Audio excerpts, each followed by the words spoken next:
ஸ்டாலின் சொல்றாரு, நான் ஒன்றும் பயந்து ஓடுபவன் அல்ல.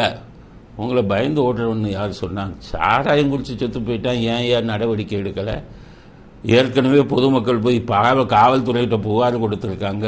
நீதிமன்றத்துக்கு பின்னாடியே சாராயம் காய்ச்சி விற்கிறான். ஆட்சியில் இருந்துக்கிட்டு என்ன பண்ணீங்க அப்படின்னு தானே கேட்குறாங்க. அதுக்கு பதில் சொல்றது விட்டு நான் ஒன்றும் பயந்து ஓடுபவன் அல்ல அப்படிங்கிறாரு.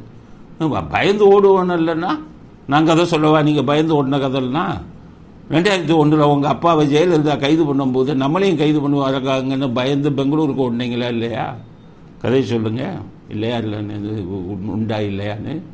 அண்ணா நகர் ரமேஷ் தற்கொலை பண்ண உடனே ஓடி பெங்களூரில் ஒளிஞ்சுக்கிட்டு பலராமன் சொல்லி வட சென்னை மாவட்ட செயலாளரை உள்ளே அனுப்பி போலீஸ் என்கொயரிக்கு விசாரணைக்கு வரும்போதெல்லாம் உள்ளே போலீஸை மிரட்டிக்கிட்டு பெங்களூரில் இருந்துக்கிட்டே பண்ணீங்களே.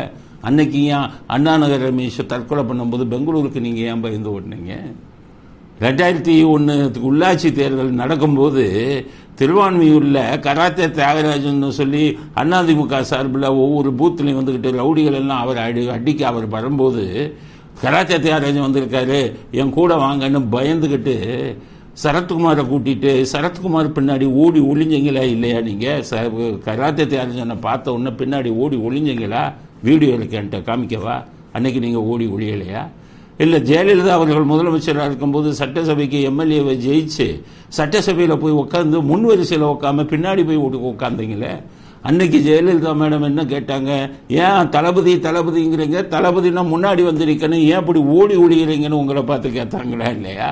அப்போ நீங்கள் என்னமோ மிகப்பெரிய தைரியசாலி மாதிரி சாராயத்தில் செத்துட்டாங்க, அதுக்கு அரசாங்கம் என்ன பதில், முதலமைச்சராகிய நீங்கள் என்ன நடவடிக்கை எடுத்தீர்கள் அப்படின்னு கேள்வி கேட்டா நான் ஒன்றும் பயந்து ஓடி ஒளிபவன் அல்லங்கிறார்.